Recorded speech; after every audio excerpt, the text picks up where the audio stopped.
Good evening. My name is Isabella Hurtado, and I am a second year in the college studying public policy and sociology, calling from home in the Dallas-Fort Worth area in Texas. I am so honored to have the privilege of introducing Elizabeth Warren tonight. This past summer, I had the opportunity to work as an organizing fellow on Senator Warren's presidential campaign in Des Moines, Iowa, through the IOP's Iowa Project. This meant that I was able to see Senator Warren's movement firsthand and watch as her story, her plans for big structural change, and her indistinguishable hope spread across our country. After putting herself through college, Senator Warren's career began in the classroom as a special education teacher and has been rooted in public service and advocacy for those who are voiceless ever since.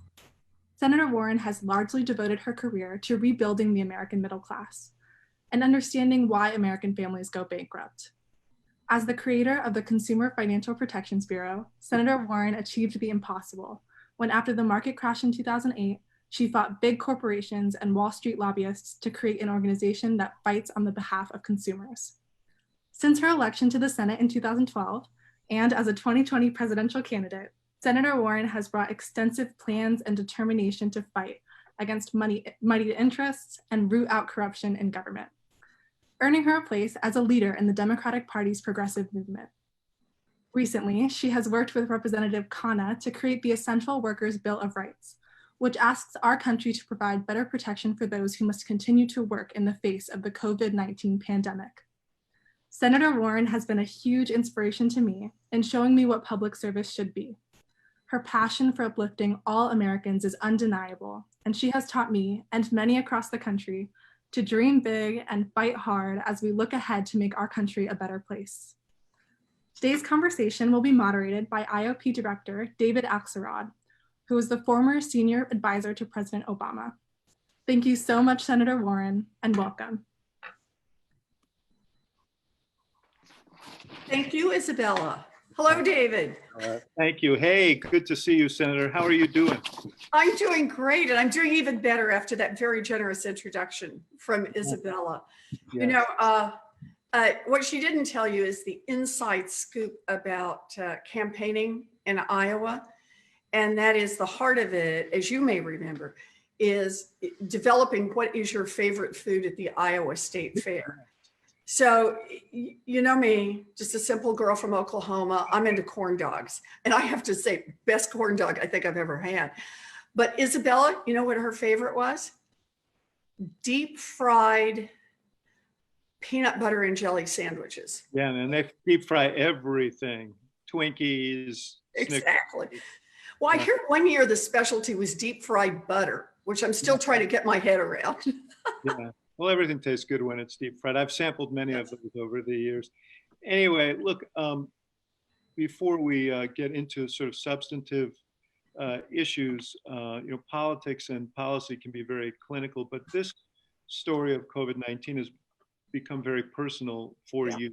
And we all, everyone on this Zoom meeting and beyond, all extend our condolences to you and your family for the loss of your brother. And you've spoken about it recently, and it must have been a searing experience to be sitting at home in Massachusetts knowing what, or not knowing for that matter, what was going on.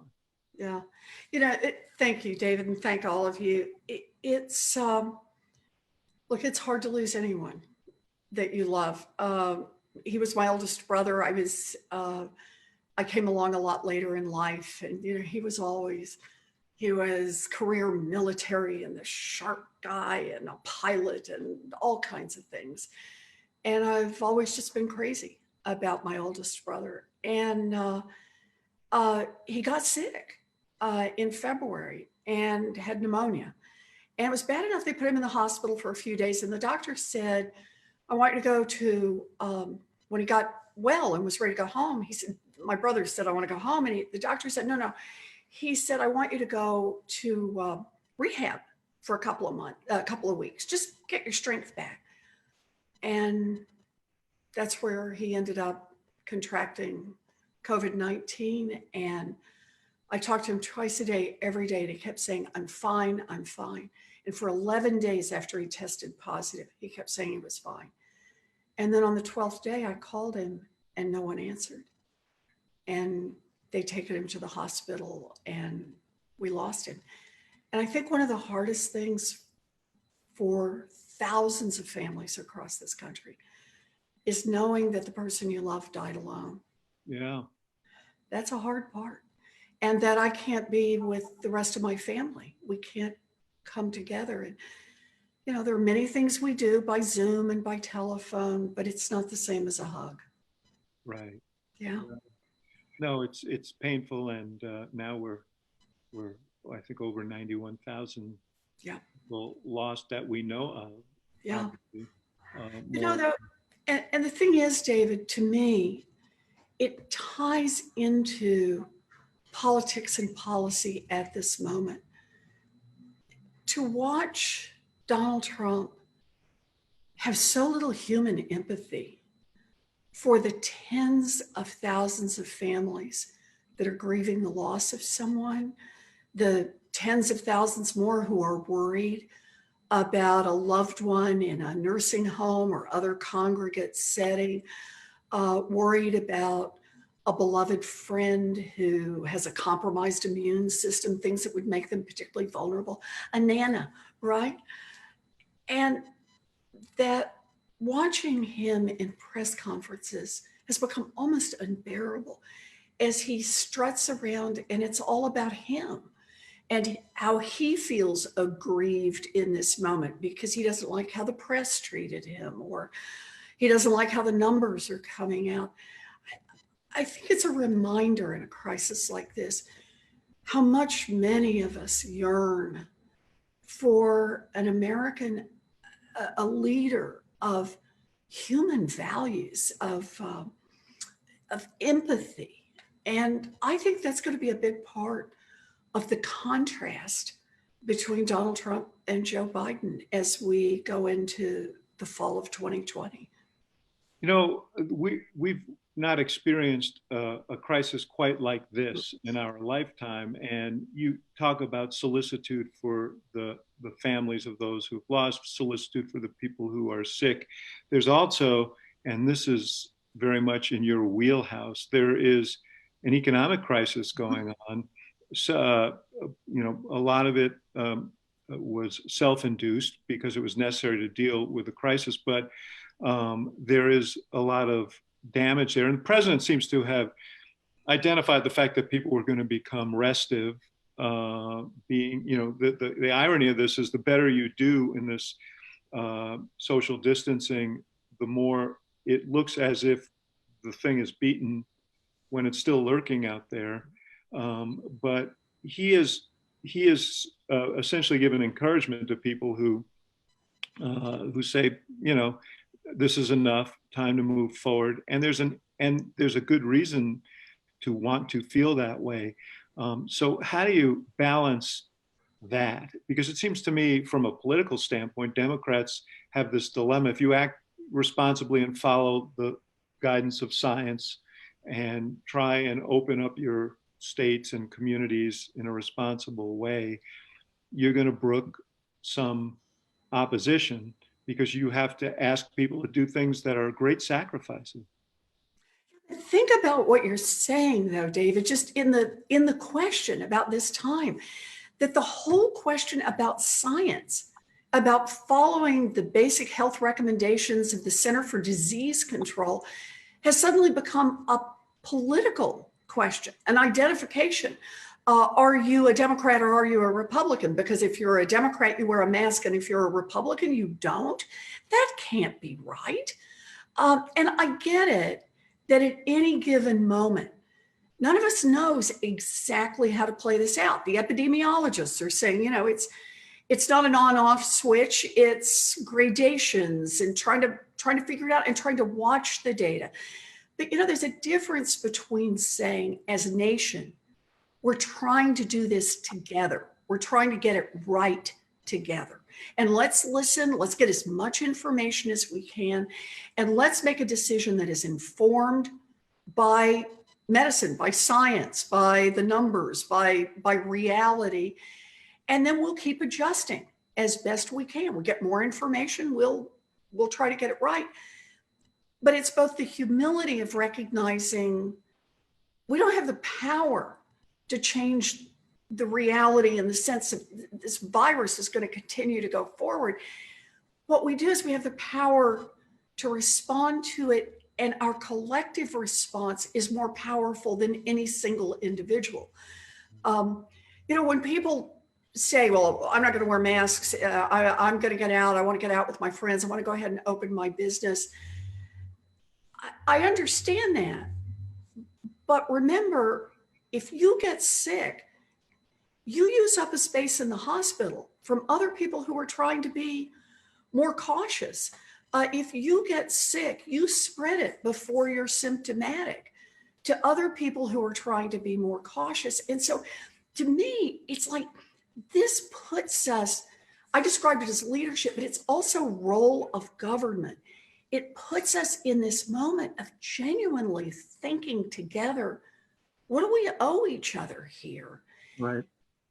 But the people who have borne the greatest burden economically are the people whose needs you've and whose inequities or the ones they experience you've spoken to through your campaign, and that creates a tension. But let me ask you this: last time I saw you when in Iowa, you were driving around in a big RV that said on the back, "Honk if you want big structural change." Honk for big structural change. Yep. Right. And, I mean, we had fun. Yeah, but sadly, not enough people honked. But you did create a body of work around big structural change. Do you think that because of this crisis, there is more of a receptivity to it? Has the political moment changed in terms of the ability to enact what you would call big structural change on social safety net issues, on economic, on the policing of the economic system so as not to have it gamed and so on? Yes, I think the political moment has changed. But let me describe it slightly differently. You know where I think you watch the change occur? What is an essential worker? Yeah. Turns out it's not an investment banker. It's the person, it's doctors and nurses, I get that, but it's also people who mop the floors in the hospitals. It's people who stock the shelves in the grocery stores. It's people who are delivering our meals. It's people who are driving trucks. It's people who, sanitation workers. It's people who get out there, who put their own health at risk in order to keep life going in this country. And so this is why Isabella mentioned it in the introduction, but I've been pushing for an essential workers bill of rights. And it's such a basic fairness notion. Here we are in a healthcare crisis. So if people are going to get out there and put their lives on the line, have our backs, then shouldn't we have their backs? It's social contract stuff. And so the Essential Workers Bill of Rights is about making sure that everybody has protective gear provided by their employer and hand sanitizer and safe working conditions. But also if they get sick, that they have full health care coverage and that they have paid leave. And in addition to that, to say there's an economic component to this as well. People should be getting hazardous duty pay. People should be getting childcare. This is like an essential, this is part of infrastructure if we want people to be able to go to work. Mm-hmm. People should have protection for whistleblower status. Now, I mention all those because we get a lot of support for this Essential Workers Bill of Rights. Yeah, people go to the window at 7 o'clock in New York and say thank you to the nurses. How about we pass some laws to make sure that they have real physical protection, health protection, and some economic protection. And then it's only a short step to, we do this for essential workers. Shouldn't this be part of our contract for all workers? And I think that's how we start to think about much of what's going on.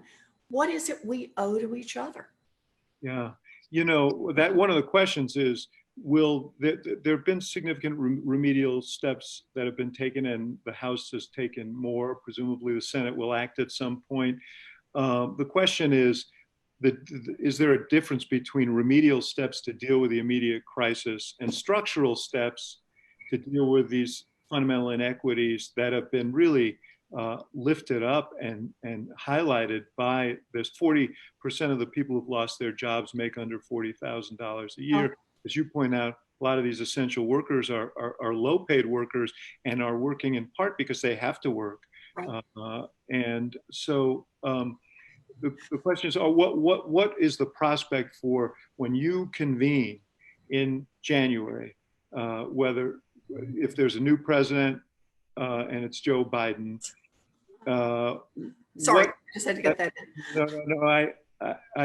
I get your predilections here on this and your feelings on this, but you're a seasoned senator. You've been there for a while. If there is a Democratic Senate, it will be not by a huge margin, and you will have by then aggregate $8-10 trillion in additional debt, and you can sort of see the debate forming. We've done enough. We can't do more. We have to worry about deficits. We faced this in 2009 when President was elected. So why do you feel confident that there are, as you would call, structural things? And what structural things do you think are most likely to be passed by a Democratic Congress with a Democratic president in this political environment? So where does my confidence come from? It mostly comes from the key structural changes we need to make are very popular among Democrats and Republicans. They are far less partisan than it appears to folks who are locked down in Washington. They do well, people across the country. And that's how you start to build change, in my view. It's inside and outside. What are the top three that you would? I'll tell you. So one would be about corruption. I think that people are appalled by the corruption in Washington, by the influence of money, by the fact that Donald Trump has now fired four inspectors general who were investigating the wrongdoing of people in his administration or issued reports he just plain old didn't like. Family self-dealing, handing out contracts to buddies and campaign contributors, that Betsy DeVos and the Postmaster General nominee now buy their nominations, that our ambassadors do that. I think people are really sick of that.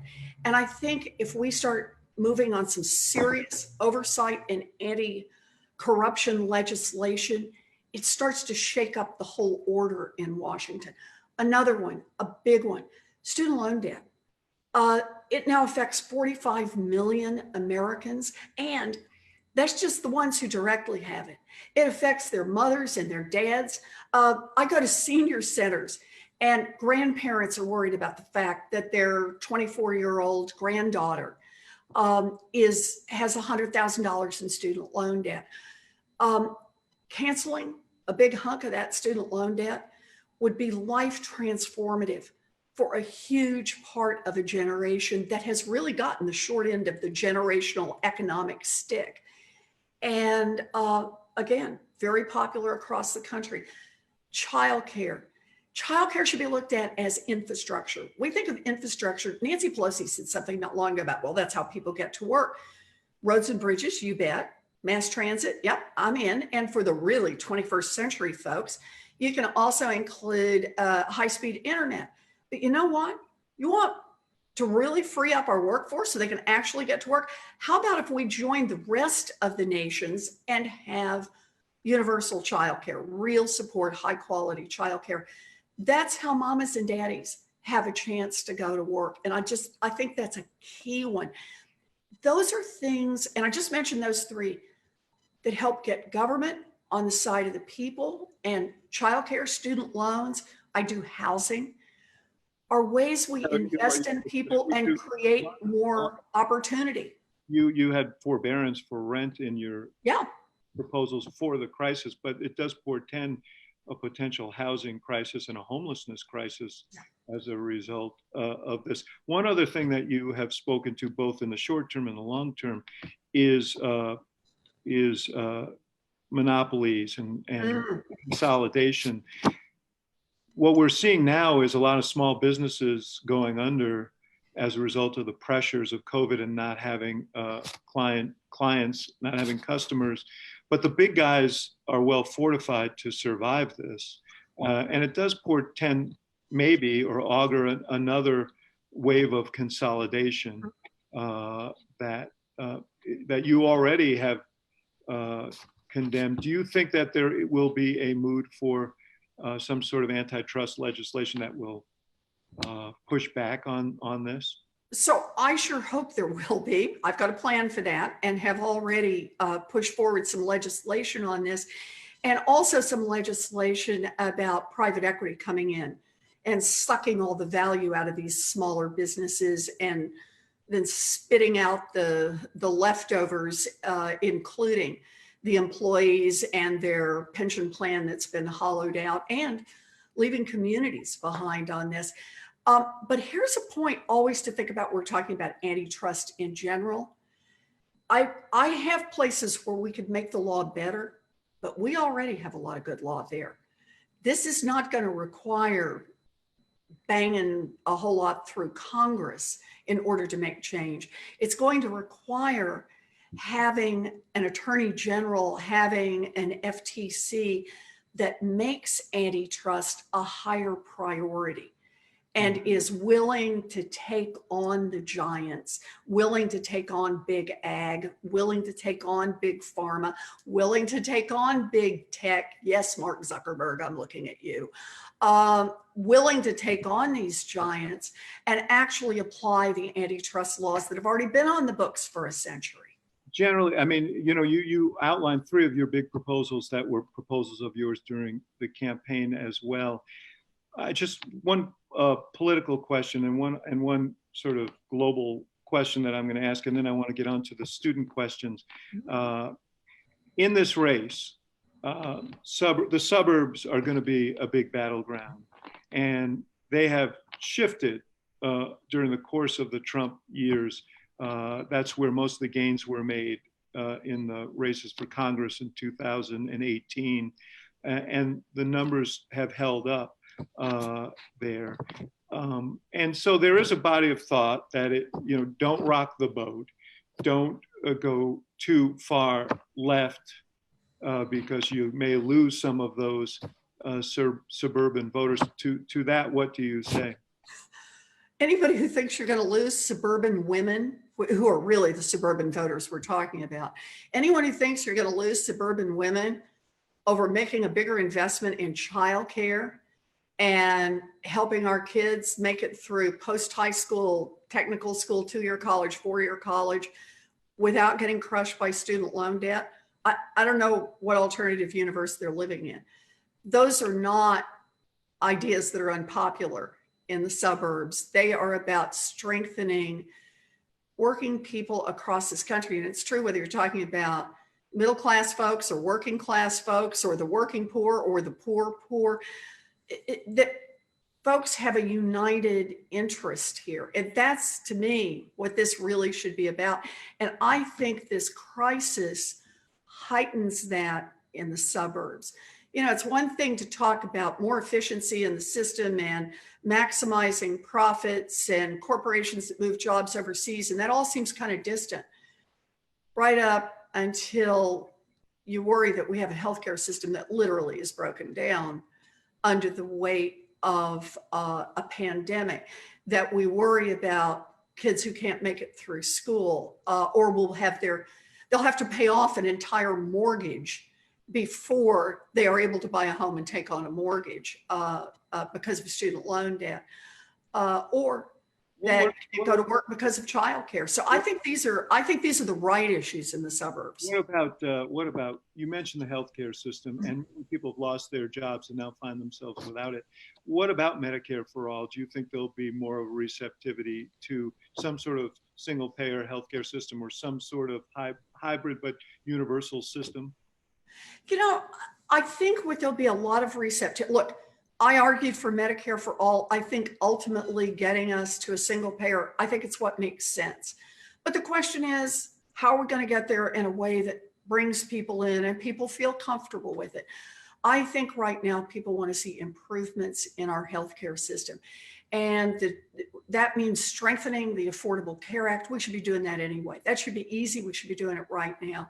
And it also means we got to be willing to take on the drug companies. It's time. And take them on big time. And that means getting the costs down, not just of whatever vaccine comes out, because we need everybody vaccinated, but things like insulin and EpiPens and HIV/AIDS drugs, things that we could bring down those costs and save families across this country, literally thousands and thousands and thousands of dollars a year. Last thing for me, there was a piece in the Times just a couple of days ago that said you were one of the people who were advising the Biden campaign and sharing ideas. And the implication of the piece was there is a receptivity, and the vice president himself has said this, to a more expansive view of what needs to be done. He's talking about transformation in the economy. Is that your sense? Is that the consensus view that you're hearing? Look, they should. Vice President Biden should speak for himself, as should his campaign. But I think that what COVID-19 has done has underlined for all of America the importance of having a government on your side. And I think no one feels that more acutely right now than Joe Biden, and that's what he wants to do. I want to take questions from our students now, and I want to tell them that I refrained from asking questions about the elephant in the room, which is the whole vice presidential question, because I know Elizabeth Warren well, and I didn't want to waste time listening to her basically tell me she wasn't going to answer the question. And if I were advising her, I wouldn't answer it either. So, and there are more important things to talk about right at the moment. And so let me just introduce Gabe Brashi, who is a graduating student with the first question. Gabe? Hi, Senator Warren. Hi, Gabe. So I'm going to be working at the CFPB after graduation. Woohoo! Yeah, I want to say thank you so much for getting me a job. You bet. Just for you, Gabe. I want to ask how you assess the role of the agency during the pandemic, what it's done well, what it can do better, and also for advice for someone working at the agency. Oh, that's fabulous. I'm so glad you're going to be there, Gabe. You got to tell me real quick, what area are you going to be working in? Do you know? It's a rotational fellowship, but hopefully in enforcement and markets and regulation. Ooh, cool. Oh, because that'll get you a view about what it does. So let me, if I can, draw back a little bit, and then we can hit the pandemic part of this. Think of this, the design of the CFPB. The way it is designed was two parts to it you should know about. It was to put a government agency on the side of consumers. It had very little new law, but what it had was new structure. The consumer protection laws at the federal level had been scattered among 7 different agencies, which meant it was not a top priority for any agency. It was always like 3rd or 4th or 9th on the list. So the bill that passed in 2010 and that President Obama signed into law, so we're going to gather up those laws, add a little bit to them, and have an agency that really just has one sole focus, and that is to make sure that consumers in the financial marketplace, mortgages and student loans and credit cards and payday loans, are on a level playing field, that they're not getting cheated by the repeat players. So that's how the agency was built, and there were a couple of key parts to it. One was to make it as apolitical as humanly possible. It has only one political appointee, and that is the director. Everybody else is through civil service. I hired everybody at the beginning of this agency, and I literally don't know and didn't want to know what their political affiliations were, if they had any. So that was part one. Part two is the agency was designed to be nimble when it moves forward. It only has one director. It gathers lots of information all the time and can move forward to regulate, but it's hard to back it up. It's hard to peel back regulations that have been passed, supervision rules that are in place. So here's how I think of this. From the time the agency was passed into law in 2010 until 2017, that agency got out and did a lot of cleaning up in that market. So there are a lot of folks today who aren't getting cheated on mortgages and credit cards, on student loans. Not perfect. There are still new ways that, various folks figure out how to fleece people, but it's much better. There's an active supervision and there's active complaint hotline. In came the Republican administration that was very hostile to this. Mick Mulvaney came in and did everything he could to try to undo that agency. And basically what he did is he kept it from getting better. The laws didn't get better, but they didn't get worse. So we've been in a kind of stasis on, there are some things that should have been done around, for example, payday loans, but didn't happen. So you layer the pandemic in on top of that. The role of the agency has been that families are in a somewhat better financial footing than they otherwise would have been if it hadn't been for the agency. And during this time of stress, there are ways that families used to get tricked and cheated that they won't get tricked and cheated during this pandemic.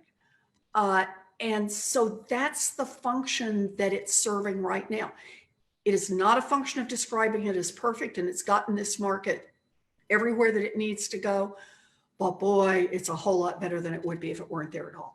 I'm so glad you're going to be working there. My advice to you is learn from as many people as you can, because you'll get an overview, not just of a federal agency that really does work for people, but also a lens into what's happening to American families, how credit and why credit has become such a critical lifeline, and how many American families live so close to the financial edge. It'll be a real eye-opener, I think, for you, and you can do some real good while you're there. So good luck to you. Thanks, Gabe. Our next question comes from Paula Gisalberti, and forgive me, Paula, if I mauled your name there, but here you are. Thank you, David. It was great. Thank you, Senator Warren, for taking the time to talk to us. I'm Paula. I'm a first-year student at Chicago Booth, and I'm from Argentina. And my question is, what would you say to international students in fear of OPT programs and other work visas being suspended? Yeah, I know why you're afraid, and I am very concerned alongside you. Look, the way I see it is that we are better off as a country if more students can come here and study. And frankly, if more of our students can go to other countries and study. That from a purely selfish point of view, this makes the United States stronger, smarter, more thoughtful, because we've been exposed to more ideas, more interesting people, make more connections. If this pandemic has shown us nothing else, it should remind us we are one world, and everything, whether it's climate, whether it's public health, it's going to affect us all, and we need to understand and know each other. So if I could influence this administration on this issue, it would be, please protect students, but more than that, invite more in, make it easier, because we want you to be here. But we have someone who, for political reasons, has made a lot of rouses many of his supporters by pushing away people who come from other countries in all different contexts. And I just think that's a terrible mistake. And I think that issue of how we think about the rest of the world is one of the issues that will be on the ballot in 2020. I make it pretty clear where I am. But I would say to you, you said, what would I say? Please don't give up on us. Keep trying, keep coming back. Make the application. I know it's horrible. They're making it as hard as they can and people are having to wait in line. Know that I'm pushing, and I have many colleagues who are, to try to get things open so you have a chance to come in and do this. And so we have a chance to get to know you and learn from you. Thank you so much. Thank you, Paola. Thank you, Paola. Next is Chase Lado. Chase, you here? There you are. But you're on mute. Yeah, hi. There you go. Hi, Senator Warren. I worked for you last summer in Iowa. So it's really great to get to see you again and like talk to you about some of these pressing issues right now. And I was wondering, when you were talking about what you're currently doing in Congress right now, what have been the biggest challenges for you in fighting for progressive legislation, such as the Essential Workers Bill of Rights right now? And how can we utilize this political moment to bring more people into the fold and get savvy when advocating for the big structural change that we want to see? So thank you. It's a great question. And thank you for volunteering in Iowa. We had a great time this summer. Thanks for being part of it.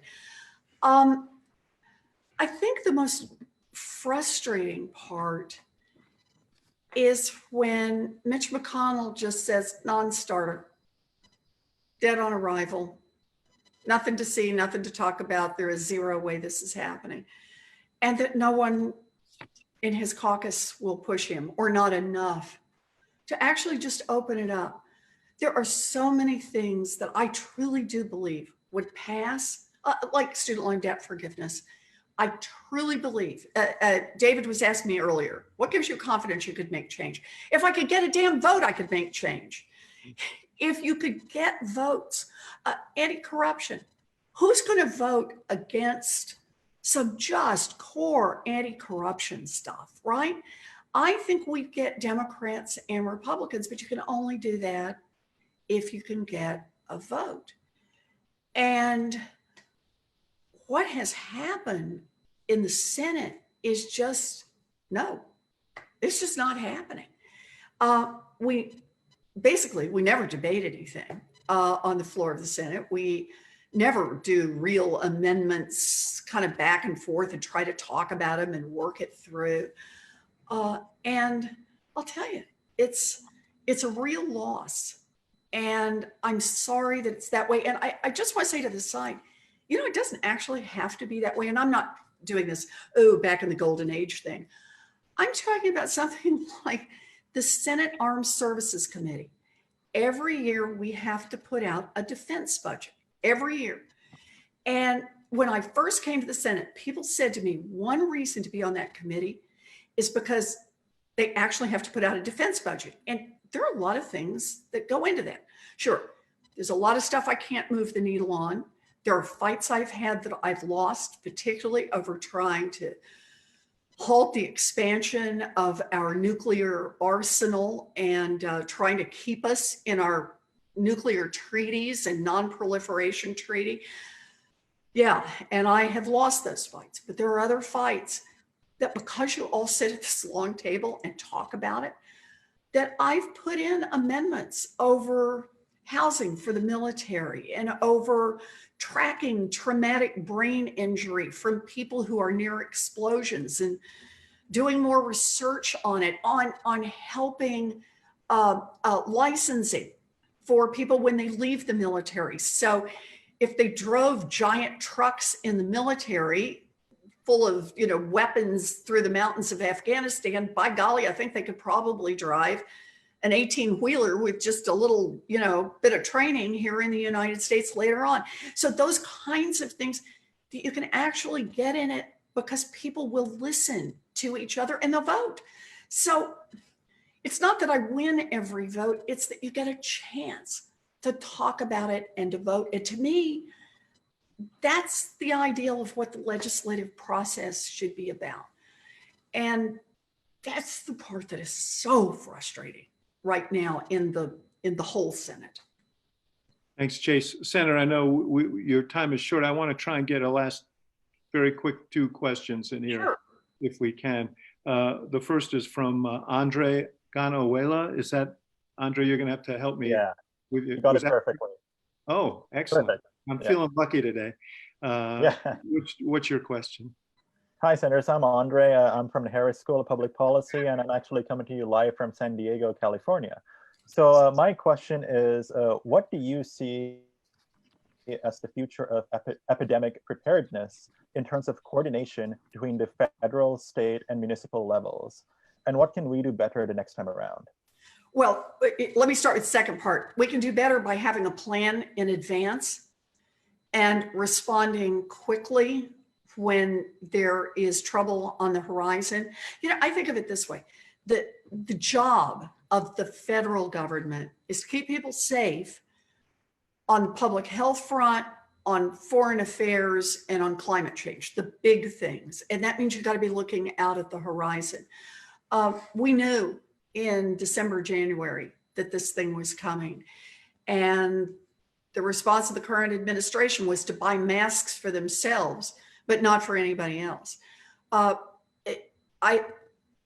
know that I got teased a lot during the campaign for being the woman with a plan. But if we'd actually had an administration that had had a plan for dealing with the pandemic, not just thrown out President Obama's plan, but developed a plan when they could see COVID-19 developing into the potential for a hotspot, we'd be in a very different place today. And we would not have had the spectacle of doctors, nurses, and first responders having to use their masks over and over and over for days on end. Nurses that I talked with who were wearing garbage bags because they didn't have protective gowns. So I think the importance of a plan is the key to it. The second is, this is one of those where I think whatever your politics, state and local have figured out they need federal. And they need federal because when you start doing it at the state level, we saw it. The states start competing with each other to buy masks. I'm sorry, who does that help? All it does is drive up the price of masks. The federal government should have been buying them up and manufacturing and then distributing them along the, not who had the most money or who's politically most popular or a favorite of the president, but distributing them along the, New York is in trouble now, it's moving toward Boston and Washington, you know, allocations that make sense. That's one reason. There's a second reason. Only the federal government can print money. And when you're headed into a recession, maybe depression, you've got to be able to get money into the system. When 40% of folks who make less than $40,000 get laid off in a single month, you've got to find ways to get money into their pockets so they can eat, so they can keep a roof over their heads, and so they can keep the economy going, so they can keep supply chains open, right? So grocery stores are still have people coming in and buying things, and so they're taking deliveries. And that is only the federal government has the capacity to do that. So planning, so there's coordination and a federal response when the problem is big. I think those are the two key things that we're seeing that are completely mishandled right now. And they are making both the health implications of this crisis and the economic implications of this crisis far worse than it otherwise would be. Andre, thank you. There's a richer conversation or a deeper conversation to be had about what the relationship of the state and local governments to the federal government will be coming out of this, and how will it be refined and so on. But that's for another time. I don't want to deprive Nadim Khan of the last question here. Nadim. Thank you, David. Hi, Senator Warren. Thank you so much for taking the time to speak with us. I managed to sneak in as the last person to ask a question. My name is Nadeem. I'm a second year at the business school at U Chicago. I'm spending my quarter in Chicago. President Trump is using this pandemic as an opportunity to close borders and spread anti-China and anti-immigrant rhetoric. What do you think the stance of the Democratic Party should be, and how can we combat this hate? So you are right with what he's doing. And I think he's doing this as a way to say the problem is not his problem and his failures, it's theirs. And that has been his move. It's worked for him for a long time now. I think the response of the Democratic Party first should be to say, we are one family. We are one American family, and that's true. Regardless of immigration status, we are here together. We are one family. And the pandemic shows that to us.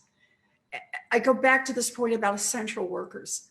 You know, the people who leave thank you notes, put them up in their windows for folks who are making deliveries, right? Who call out the windows, thank you to the nurses who are doing the work for us, this critical work. I think people feel that one family, not everyone, but I think a lot of folks feel that. And I think that means what we really need and what we hunger for is moral leadership and a willingness to talk about not just policy in terms of what its effect is on the Dow or even the number of people who are unemployed, but what it means, what it is that we owe each other, which is where we started this conversation, what our social contract looks like. I think a lot right now about 1935.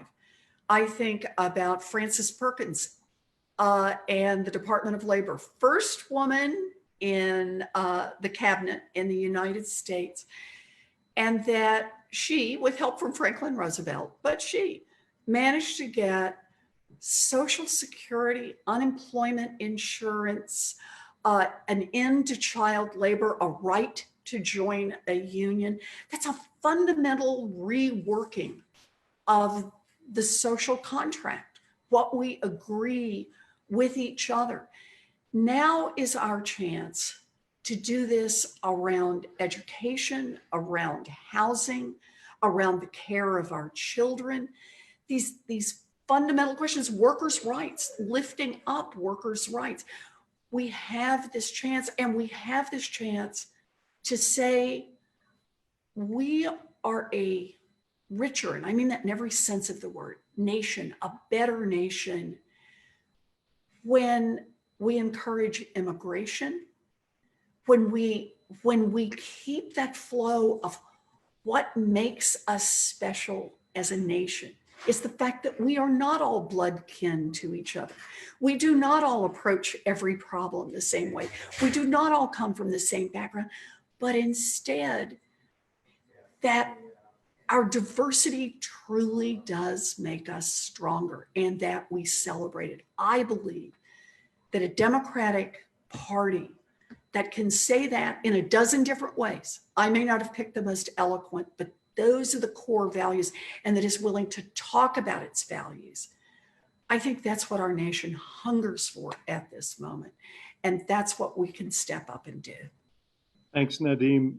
Senator, I think the best way to end this is I got 14 pages of questions from students who signed up for this Zoom, which is the size of a modest Elizabeth Warren position paper, but still it's a lot of questions.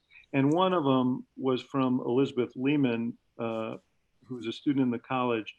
And I thought maybe you'd want to end here. She said, you have a message you'd like to pass along to the women here who continue to feel discouraged by the country's inability to empower women to take on the highest offices in politics. Right. You don't get what you don't fight for. But keep that in mind. Look, I ran for president and I lost. And you know what? Ask me how sorry I am that I ran. Not at all. I got out there and I fought for what I believe in. And look, it didn't match. Whatever the moment was, I didn't get it right. But I'm not sorry I got in the fight. And I'm not sorry. because I gave about a bazillion pinky promises to little girls that this is what we do. We get out and we run for office, because I fought for things I believe in and things that will help us build a more just America, one where women and men have real opportunity in this country. And that's what it's going to take. I do a lot of work now supporting young people who are running for office, including a lot of young women who are running for office. And I just want you to know one thing. I made 2 calls last week because there was a primary, and I helped support 2 of the candidates. One had won and one had lost. The first call I made was to the person who lost, and it was the far more important call, because it's a way of saying it was to say, thank you for running. We can't just get engaged in fights that we know we're going to win. If we want to change this world, and we want to make it a fair world, and we want to make it a world where women's voices get heard, then we have to be willing to take the risk. And that was a long way of saying what I said to begin with. You don't get what you don't fight for. Well, Senator, your voice has been and will continue to be heard. I'm confident of that, and we're grateful for your time, as always. Great to see you. Thank you so much. Thank you, David. Good to see you. Thanks for all those questions, you guys. Appreciate it. Sorry we didn't get to all of them, but appreciate you guys as well. Thank you. And good night to everybody.